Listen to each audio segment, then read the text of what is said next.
Welcome to the Azure Podcast, a weekly podcast to keep you up to date on what's new on our cloud platform, Microsoft Azure.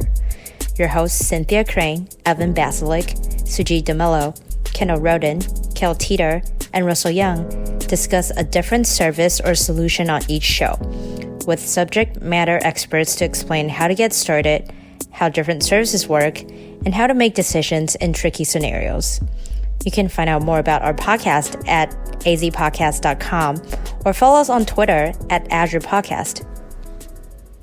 Yeah, thanks for everybody joining here. I know we have a small audience here today, a bunch of co-hosts and speakers and things, and some others that have graciously joined. I was talking to Sujit and the other team members here for the Azure Podcast about new ways that we could reach out to the audience, and one of the things was this Twitter Spaces. It's a little bit more interactive. It allows people to kind of ask questions on the fly or comment on things. So we just kind of wanted to try this out one time here. So that's why we set this up today. I'm hosting here, so I'm under the Azure Podcast thing, but this is Kale. And online here with our main panel here is Kendall, Sujit, and Russell, and Evan will be joining as well, as usual. I don't know if we should prepend this with a header, but this technically is our episode 450 for the podcast. Yes, it's the big 450, So it's kind of symbolic. That's cool. But we'll go through our normal kind of flow here with the news. We'll start with that, and then basically we'll talk about some topics around Azure. And Kendall had some things, and it's a little bit unstructured here today because we want to see how this kind of works. And for those who are listening, what we're going to do is record this, and we'll publish it. We'll try to publish it through our normal mechanisms. So our audio listeners who listen to our podcast will catch up on this even if they're not here live. So does anybody have any news? I have a few things, but I'll let others go first if you want to.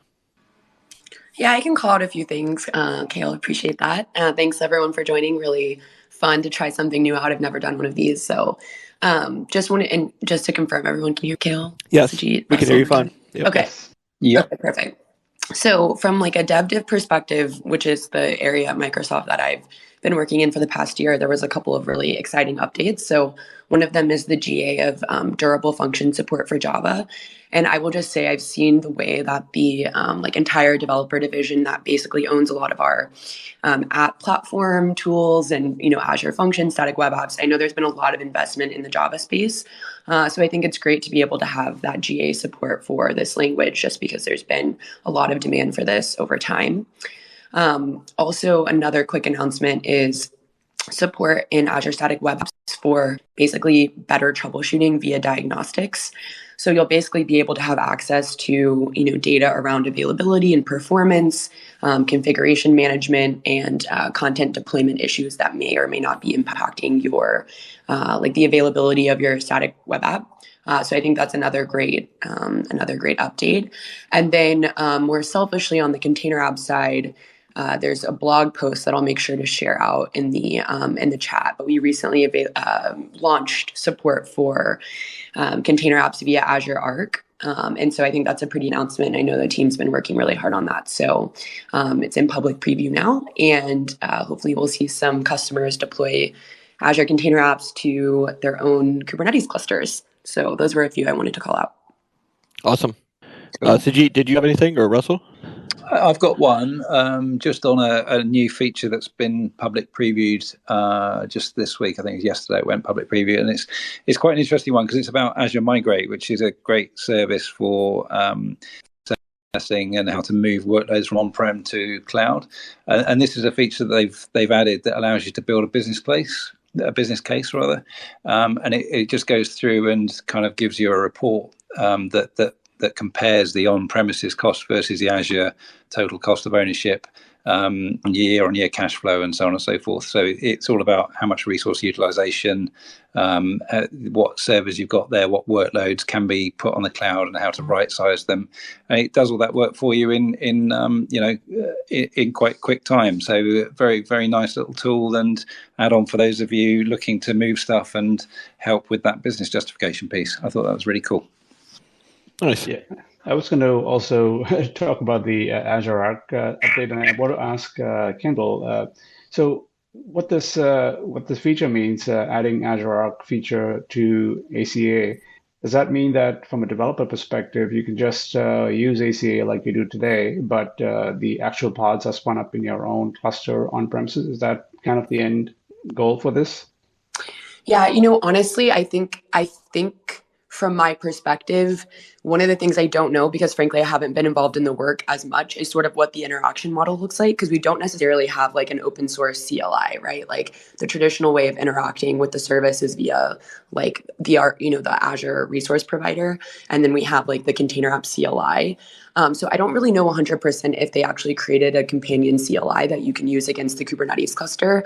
But my understanding is you'd basically be deploying kind of the open source like specifications, or not the open source specifications, but basically the YAML version of resources that we use within container apps. So I'm not sure what the actual model is for the one running on Arc, but I think eventually the goal is, right, how do we make sure that container apps have a really consistent developer experience across, the Kubernetes cluster that you're managing yourself and the version that's provided inside of Azure. Because I know with, Kubernetes, when you're doing some of these other like Arc deployments, right, you're still using traditional Kubernetes YAML. And I think that's still the case for container apps. So you don't necessarily get that like abstraction to the same extent. But I definitely think that's something that the Arc team's probably working on. But I'm excited to play around with it myself and kind of see how it works. Awesome. Thank you. Yeah, I got a few here too. So as usual, I have three here actually. One is about data center operations and around the energy and sustainability and consumption footprint. Really nice kind of write up written by our customer reliability engineering team, and talks a lot about like grid stability, like how we're working with local governments and regions on critical workloads and how we plan for energy grid stability to minimize downtime, disruption, things like that that could happen. The resilient infrastructure, with our higher SLAs and availability zones and different pieces that we add to the cloud to basically make those more resilient. And then obviously it goes on to talk a little bit about resilient workloads and architectures, the well-architected framework that we've talked about on the podcast in the past. And lots of other useful info on how Azure is approaching the energy that's being used by the cloud there. The second one is actually quite different. It's around learning. I thought this was cool. I didn't know this actually existed, but there's this new thing called Azure Connected Learning Experiences, CLX, which basically is like this program that essentially does like a knowledge assessment and then essentially kind of more prescriptively helps you learn cloud, right? There's like practice tests and there's study materials and all that kind of stuff, but it seems a bit more dynamic than just go to this website and learn these features. So it's more like doing an assessment, finding out kind of what you know, and then which areas maybe you're weaker in or need to learn more about, and then basically making recommendations for you. More of like a self-paced kind of training mode. And I think this actually can lead you up to like certification and things like that for folks who are interested in that. And then the last one was more of just kind of a shout out. There was a Forrester study about modernizing applications and using platform as a service. It's long been a kind of mantra here in the cloud, moving things closer to like platform as a service, away from things like infrastructure as a service, where we have to manage all these virtual machines and things individually, has long been kind of a goal of ours to show people the value of that and like where that can actually save them money, time and maintenance and all those kind of things that go around with that. So it's for those who've been in the cloud, I think you're well aware of like this concept. And I think this is basically driving home the results of that. I think it was like there was some study here that showed 228% return on investment when using PaaS on modernized applications. So, and it talks through a lot of our different kind of frameworks that we have built up there in Azure that support this PaaS model, and then talks about the legacy models and things like that. So, for folks who are interested, it's a really nice kind of article up there about that. I also noticed Cynthia just joined us. Welcome, Cynthia. Thank you. I was going to say, I just saw that CLX thing. That's really cool. And kind of picking back on that, there are also new role-based skill guides. So there's been a lot of them available already. So for instance, if you're learning to become a sysadmin, solution architects, developers, these are all ones that are originally available, but now we also have ones for network engineers, backup and disaster recovery, as well as a Java role guide as well. So just constantly new resources for learning. Well, that's kind of timely with our podcast because we've been talking about Java the last couple episodes, or in some recent ones anyway. So that's really cool. Also, yeah, I'm just going to jump back in and say, I know we were just talking about the Azure Arc stuff, like with Sajit, and I'm going to drop a link in the chat that Andrew Westgarth, which is one of the kind of spearhead, gentlemen that worked on bringing this to the public. And you're totally right. Like, you can use the existing interaction model, which is something I haven't worked on Azure Arc in a while, but you can use the Azure portal, you can use ARM, you can use the Azure CLI, regardless of where the container apps are living. So you do get that same interaction model. I think I get mixed up sometimes between kind of the open source world and what Azure Arc provides. But yeah, I mean, it sounds like you basically get to use the exact same interaction model, which is really cool. So that's just something I wanted to call out, and I'll drop the link in the tweet thread. Awesome. I think that wraps it up. I think Evan's trying to join us here, but we'll see if we can get him in as well. But yeah, guys, we can just kick this off. I mean, I was chatting with the team about what kind of topics we could talk about. Typically, towards the end of the year like this, we sometimes do like little recap shows and talk about like topics that have come up that have been reflections back basically on the year.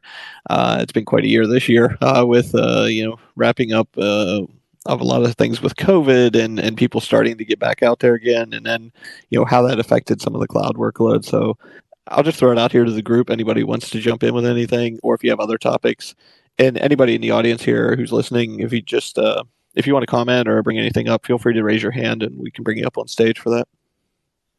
Yeah, that the hybrid working and the COVID thing, I think that has been a really interesting observation, and I don't think anyone really could have predicted how it's worked out and how it's ended up.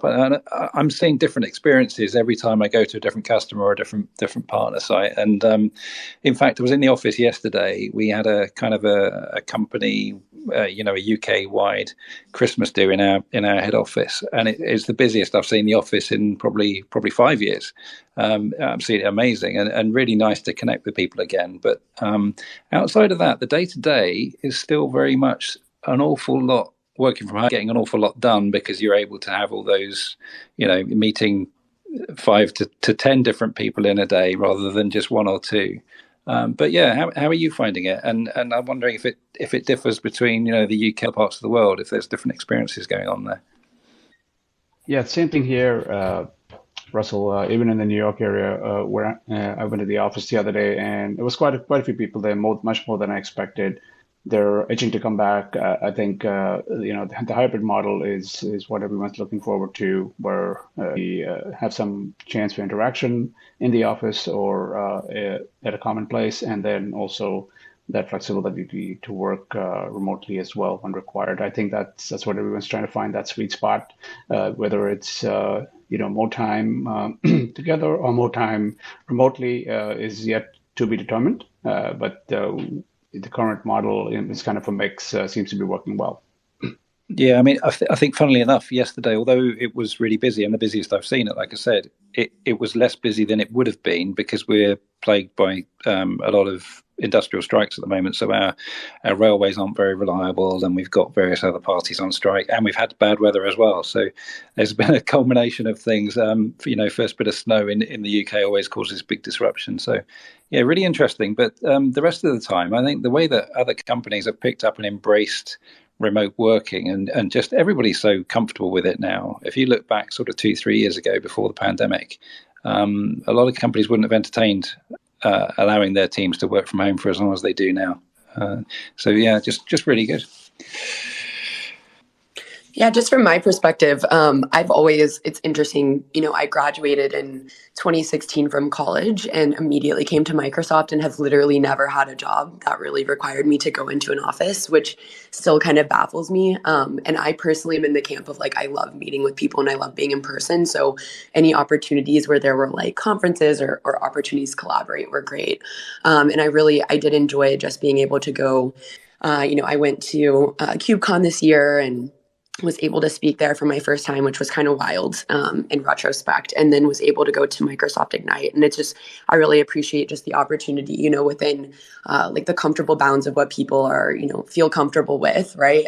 Being able to just interact in person, because I do feel like while technology is so amazing in that it enables us to work remotely and, do a lot of the same work we were doing, I think there is still a genuine perspective on my end that sometimes the best things happen in those unexpected, we can whiteboard together in a physical space. And so, just trying to find ways that I can kind of capture some of that energy and excitement in my role, moving forward. That you might not always get when you're not in that room, but just figuring out ways how to keep collaboration and that excitement and maybe those random, brainstorming sessions alive. So I've seen, at least my current team on container apps, really trying to embrace their, unstructured type of meetings where it can just be a free flow of conversation, because I feel like that's definitely something that sometimes gets lost in the shuffle of the more regulated meeting schedule virtually. So I've seen that be really effective. But I guess that kind of segues too into the fact that I'm leaving Microsoft. Tomorrow's my last day, which is kind of wild. Been at Microsoft for 6.5 years, and like I said, since I graduated from college. And just a funny anecdote, I don't know how many of y'all have been listening since the beginning, but we're on episode 400 and around 450, I think Kale said. And I don't know what episode I actually came in on. It would probably be an easy search, but it had to have been in the 200s. I can't imagine it was it was a long time ago at this point, probably at least 5.5 years ago when I came on. And it's pretty wild to just see how far technology has progressed, how far Azure has progressed, the way my career has evolved over time. And I definitely feel like a big, part of my learning journey was joining the podcast and learning more about Azure. And it's cool to look back and think about when I started at Microsoft 6.5 years ago, I remember walking into the Charlotte office and there was a mini data center there, just a small room with a bunch of servers. And I genuinely really didn't understand the concept of the cloud at that time. I remember the first time somebody explained to me that the cloud had nothing to do with anything, anything that had to do with weather did not impact the cloud. I was one of those people, honestly, even after having studied, in school, I didn't really put the dots together until somebody walked me up to that little data center in the Charlotte office and explained it to me.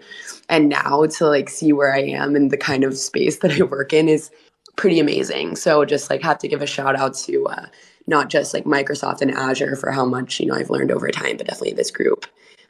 It looks like somebody's requesting to speak. Andre, I don't know if we can unmute him, but Yeah, we can.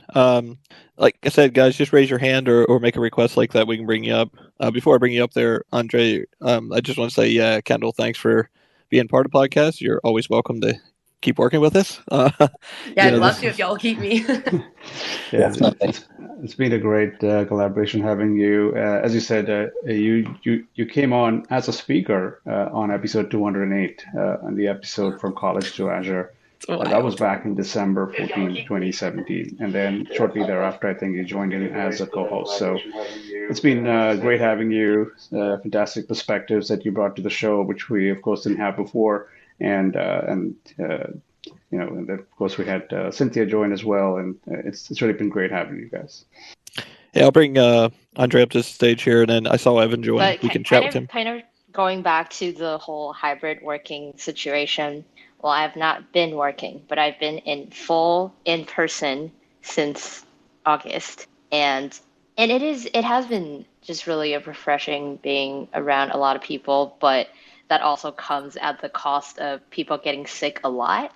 That when you're in the same space with 70 or 300 something people at a given time, you just need one or two people to be sick to get 50 or 100 people to be sick. And other than that, as a student, I got to interact with Microsoft from a WVD perspective because there's a program we all needed to use on Excel that's only available on Windows machine. And for people that have Macs, they will have to. It was such a cool thing to see using a product in a completely different context and see how seamlessly it works for everyone and how we literally just need to open up a new browser window and we're able to get there. That's awesome. Hey, Andre, I'm sorry if I'm mispronouncing your name, but I went ahead and made you a speaker if you want to go ahead and chime in here. Yeah, thank you very much. Hi, everybody. My name is Andre. I work in Azure Storage. So yeah, it's good to see that you moved to Spaces. I spend so much time on Spaces nowadays for other topics. So good to see Azure kind of more here. It just as you folks were covering a couple of topics, I had like some contributions. So when we were saying that companies are switching to remote work, I remembered that Microsoft asked us to reduce our VPN usage. Can you imagine how hard it is for other companies to keep up with secure connections and VPNs if even Microsoft like looks to reduce some costs? So yeah, just one point I wanted to raise. Another one is that of return to office. I see that people kind of split. Definitely not 50-50, maybe like 20 to 80.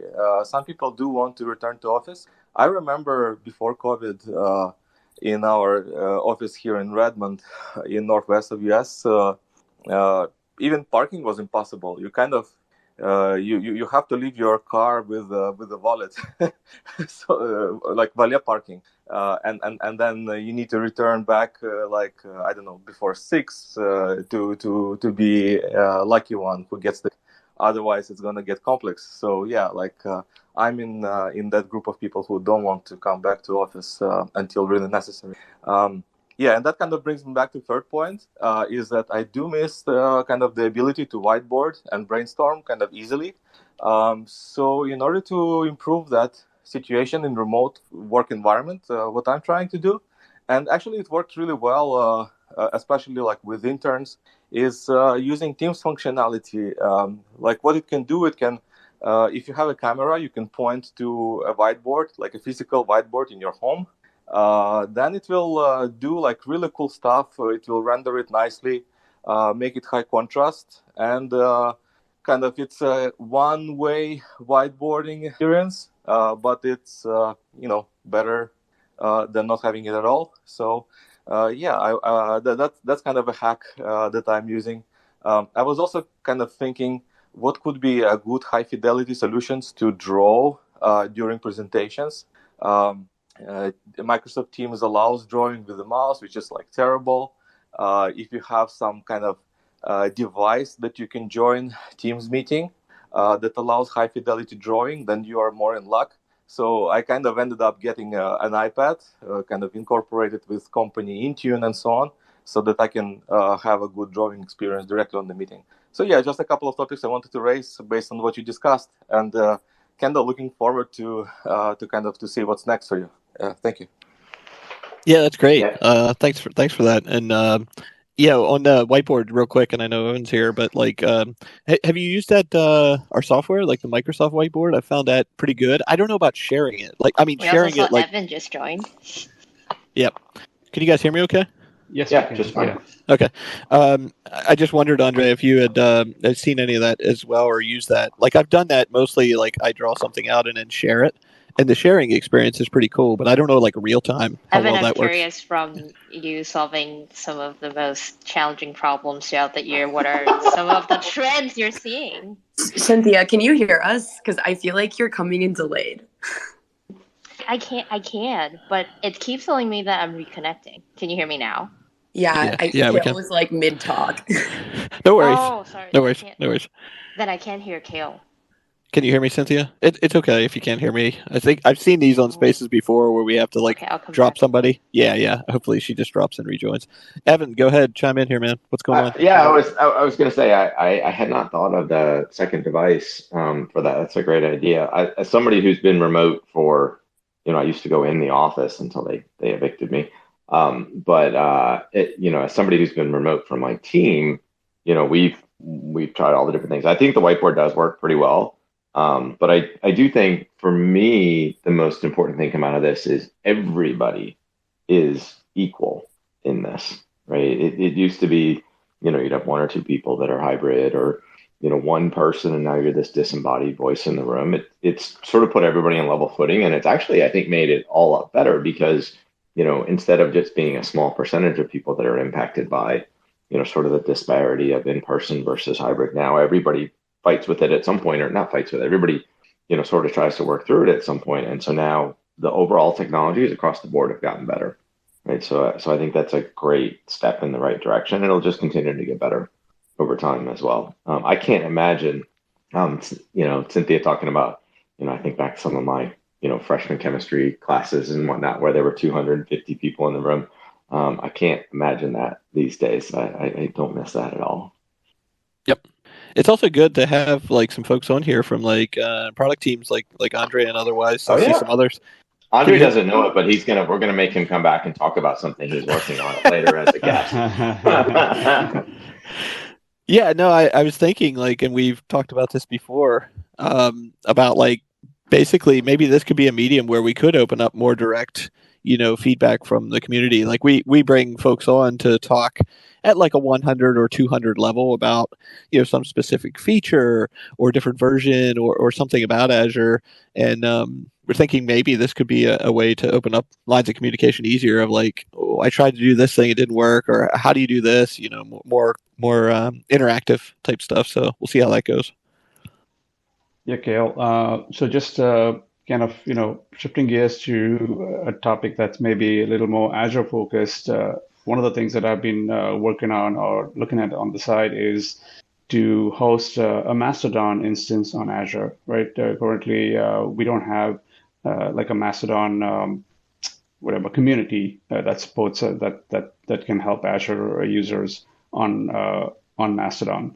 And so I figured, okay, let me look into see if I could create a Mastodon instance for Azure, so that folks that are interested in Azure can use that as a venue to discuss about Azure topics and technologies. So I've started the process of spinning one up, and it's interesting. It's still a work in progress, but I just wanted to share with you where we're at right now in that process, and hopefully it'll be up and running in the next few days. So go ahead, Kale. Yeah, I was just gonna, not to cut you off. I just wanted to ask, like, so maybe give everybody what's the different. What is Mastodon? Like, what's the purpose? Is it like Slack or Teams, like a chat based thing? Is it voice? Is it like this with spaces, or what's the differentiator there with what Mastodon does? Thank you, Cal. I was going to ask as well. Yeah, it's like a microblogging system, right? And microblogging is very wide in its in terms of the size of messages that you put into it. It can go from all the way to small messages like the way Twitter or SMS handles it, all the way to writing small size blogs, right? So in between is the kind of sweet spot that Mastodon seems to go for, and it's a decentralized system, so there's not a single Mastodon service or owner. There is many instances. Typically, an instance supports a specific community. There's obviously communities. Actually, there's a community for AWS in there, and that's what got me thinking that maybe we should have one for Azure as well. So I have obtained the domain name for azuretalk.social, which seems to be like a convenient name to use for the Azure community in Mastodon.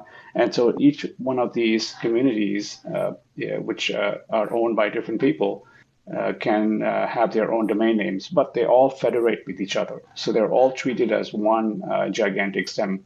So although you could be logged into or have an account on one community, that does not stop you from seeing or looking for things or communicating with people on other communities or other instances. And I think there are thousands of instances of these growing every day. So it's think of it as a decentralized microblogging system. It supports mostly text and images and maybe video, just video clips. There isn't something like Twitter Spaces, like a live system in there. For that, you'd have to use something else like Twitch or something that's already existent, and then link it to that kind of chat or community that you're starting in that instance. Does that help? This reminds me of a technology that existed years ago, something called Echo Mail, which was a bulletin board to bulletin board kind of peer messaging system. Yeah. When you had to dial into a specific somebody's computers. Basically, you just had to dial into those, and you would put your messages up there, and then they would get sent on overnight to other servers, and then readers on those servers that could dial in could see your message then. But correct. It is federated in that way. Exactly correct. Yes, there have been kind of connections made to IIRC and other such systems, which are essentially federated systems that eventually all communicate with each other. And they use a protocol called ActivityPub, which is becoming quite popular to talk to each other. So as long as you can talk ActivityPub, any system, even if, for example, I mean, I'm not suggesting this was going to happen, but if Instagram wanted to connect to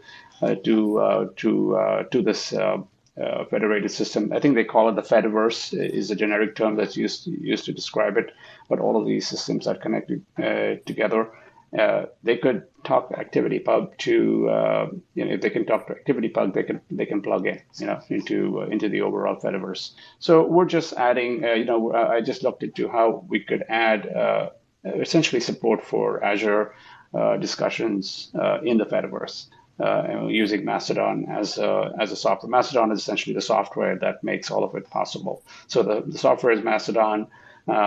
You can have n number of instances of Mastodon, each supporting different communities, and all those communities federate with each other using the ActivityPub. And that's how it becomes one. And I don't know if you mentioned it there, if I missed it. I was doing some things here, but is that it's full open source? Like you can actually see all the internals of how it works, or? Absolutely, everything. It's very, very open. There's nothing kind of hidden over there, including of course, the software itself. If you look for Mastodon, how to host it, you'll find detailed instructions, which I'm trying to follow right now on how to host it. Even things like the moderation of the community is pretty much done on a community by community basis. There are specific volunteers that will moderate or draw up rules for engagement in that community. So you have to make sure that you join a community that has the level of interaction that you want, and also the level of moderation that you're looking for on those communities. And no one's tying you down to a specific community. You can, if you join a community, you say, hey, this is not for me, I want to go somewhere else. You can actually move your account as it is, including all your followers, to another community. So your followers will follow you wherever you go. Wow. Yeah, it'll be interesting to see when we get that thing stood up if we can host something through there and see how that works. Yeah. So I just wanted to kind of. Go ahead. I was going to say, Sujit, the question is: did you use Bicep? Did you use ARM? Did you use CLI? Now we got to know the technical things here. So since this is just in the initial starting phases, I just use the Azure portal to spin up an Ubuntu. It's primarily this thing runs on Ubuntu Linux, right? Spun up just a kind of plain vanilla Ubuntu 20.04 instance, and then there's a whole set of instructions. You got to, of course, install some software. So some of the things that it uses is Postgres as a database.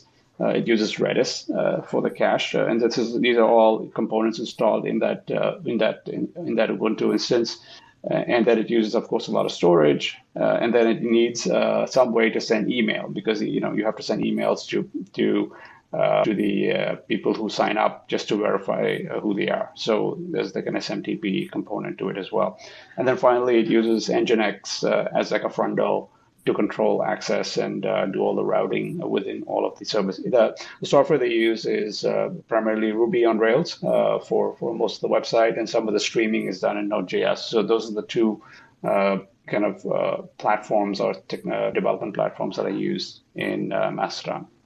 So all of that has to be installed, and I've been now starting to kind of figure out, how would we make this into something more production ready, right? What are the things that we would have to tease out of this installation? Because right now it's a single box installation. Obviously, that's not going to scale up in any way. It's just more for testing to make sure that everything works right. So obviously, when it comes to Ubuntu itself, we could probably use something like virtual machine scale sets, right, to kind of stamp out additional instances of Ubuntu. So that's one area that I'm looking at is, how, and that's when, as you said, Evan, we'd have to make sure that that each of these instances is configured and the software is installed before it is spun up. So we'll have to create some of those extensions with the correct ARM templates or scripts, bash scripts, etc., to set up these instances as they are to the scale set. So that's kind of step number one. Maybe use VMSS. Then for the database, we do have the managed Postgres database, which is convenient. So I'm looking at externalizing that Postgres database out of the Ubuntu instance into an external managed Postgres. When it comes to Redis, the same thing. Conveniently, we have a very nice Redis service in Azure. So we'll use Azure Redis. And again, it's a matter of reconfiguring all of the instances to point to that external Redis.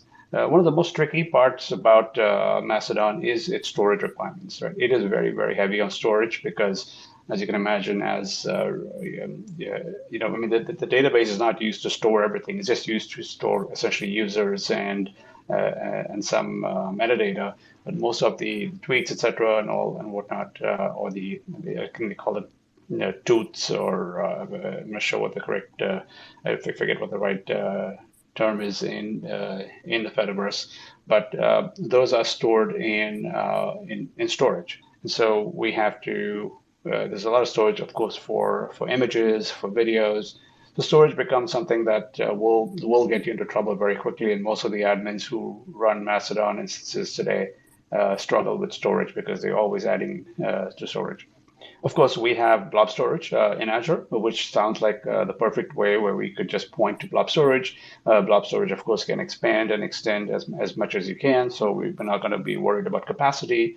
Of course, the problem is, how do you integrate Mastodon with blob storage? And so there is a feature, or someone's written some open source software called Blob Fuse, which apparently will work. So I'm going to look at Blob Fuse, which will essentially allow the Ruby on Rails or the Node.js applications to talk directly to blob storage without having to rewrite code, rewrite that part of the code.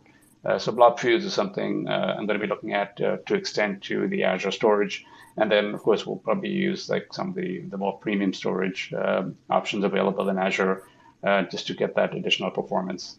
And then in terms of the Nginx front end, I'm looking at using something like WAF in the front end, and even our Azure CDN or front door. All of those are kind of candidates for caching some of the items. Mastodon's pretty chatty, and even the activity pub is pretty chatty at times. So making sure that things are cached on the edge as much as possible is very important, so that you don't keep hitting your Ubuntu server for just minor requests. So you're certainly going to look at that to help with the scalability. So that's where I'm at with the rollout. Go ahead. Yeah, again, we'll see what the scale needs, but I love to see putting front door and WAF there to start with, because I work with so many people that they build something and they, oh God, I get lots of volume, or now I'm getting attacked, and now they have to sort of shoehorn that stuff back into there in their production environment. Right. Mm-hmm. So it's better to just start where you got it. I mean, I don't know off the top of my head the billing constructs for those, but again, if you're it's always better to have the resources and size them small so that at least they're there versus having to put it in later. Yep. And I forgot to mention that the most amount of time I spent was trying to figure out how to get that SMTP connection, because as you know, Azure doesn't have an SMTP option available out of the box. Luckily, we have the SendGrid service, which is available from the market Azure. So I was able to install SendGrid and then configure it with my domain that I had purchased from GoDaddy, the Azure Talk.social domain. And I was able to get SMTP working from Mastodon through SendGrid. So Sujit, there is a first-party email connection now in Azure Communication Services. I think it's in public preview, but it is available. It's funny you should mention that, Russell. I did. That's where I first started. I said, let me look at ACS, and I actually configured it. I got it all working with my domain. But unfortunately, ACS does not have an SMTP endpoint. You have to write your code specifically with the ACS SDK to be able to send emails. So what that would mean, that would require that I have to, I probably may look at it at some point, make a pull request into Mastodon, into the source code to have that available as an additional plugin. But we'd have to change the code, right? So if you want to talk direct SMTP with no changes to the application, then the SendGrid option worked best. I was able to just define the domain. I set up an API key in SendGrid and configure that API key in Mastodon, and voila, I got my email in my account. So I'm glad you've told me that, because I've got some stuff using SendGrid and I was going to port it over, but maybe I'll have to do some research before I do. Sure. Yeah, no, Russell, you had mentioned some stuff offline here about maybe something we could bring up and go around the panel here and talk about is one of the what features you're looking forward to, in the next year, or coming forward in Azure. I'll kick it off and then hand it to somebody. Obviously, in every podcast, we have to talk about blockchain and Web3. So I want to continue to see that grow. Obviously, it's a big part of what I do. We've done a lot of things, leading up to this over many years with partners, first party, dev tools, node infrastructure, these kind of things. And it's going to continue to grow, right? We just want to keep, moving along there. Now things with GitHub, starting to bring things like GitHub Actions and some integration there for people who are, getting more mature with this stuff and want to do like CI/CD for or smart contract lifecycle type stuff. That's something that we had a gap on, right? And then work on that to improve developer functionality, and productivity. So I think that's a key point. And then obviously things continue, right? Like with zero knowledge proofs, I think we've talked about that on some past podcasts. Just some different technology around encryption that's coming as part of the blockchain Web3 movement. For me, that's where my heart's at. So I hope I see that grow over the coming years in Azure. And I'll just hand it to you, Sajid, and we can just pass it around the room.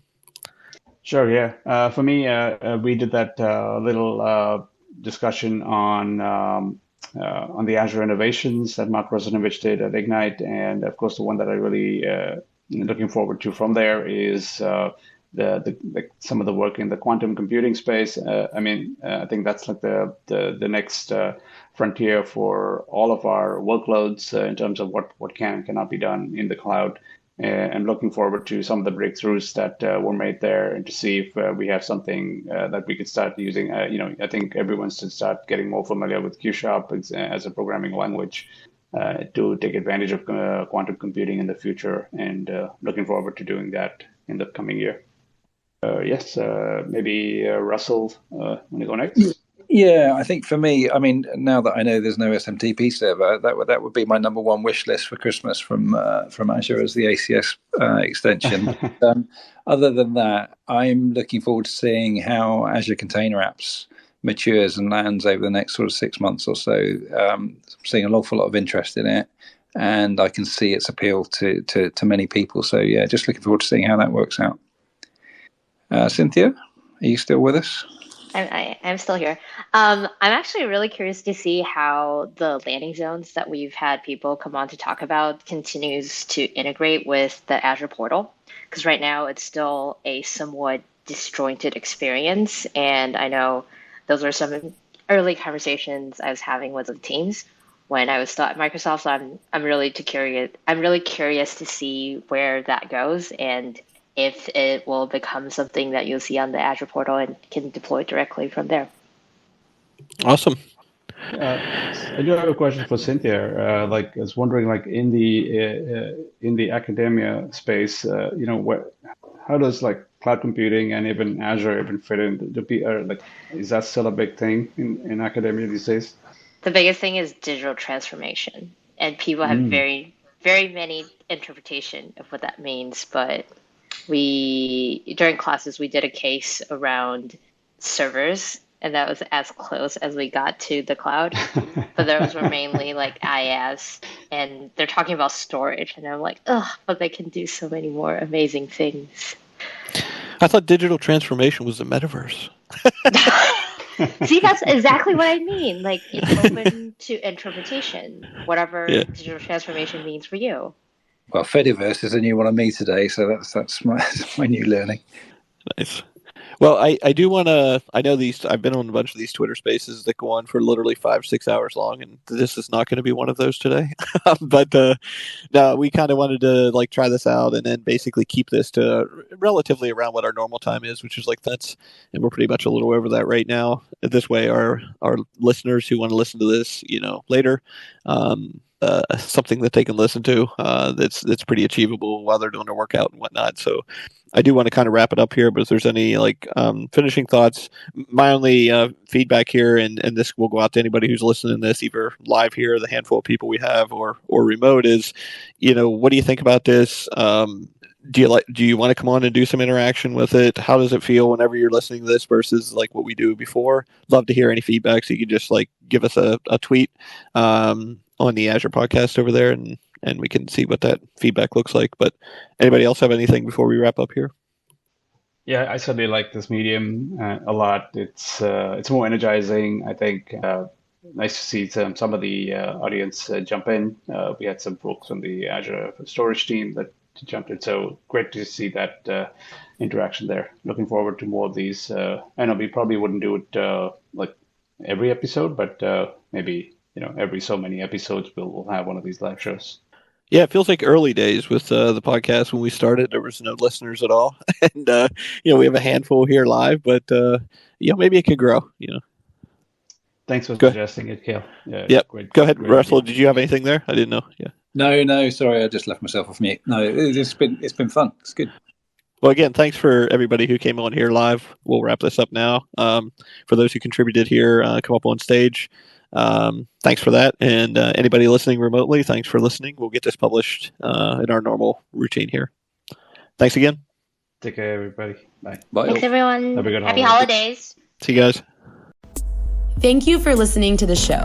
If you have any thoughts, questions, or just want to connect, find us on Twitter at Azure Podcast. Background music has been taken from ccmixer.org under the Creative Commons license. We hope you'll tune in again soon to keep learning with us.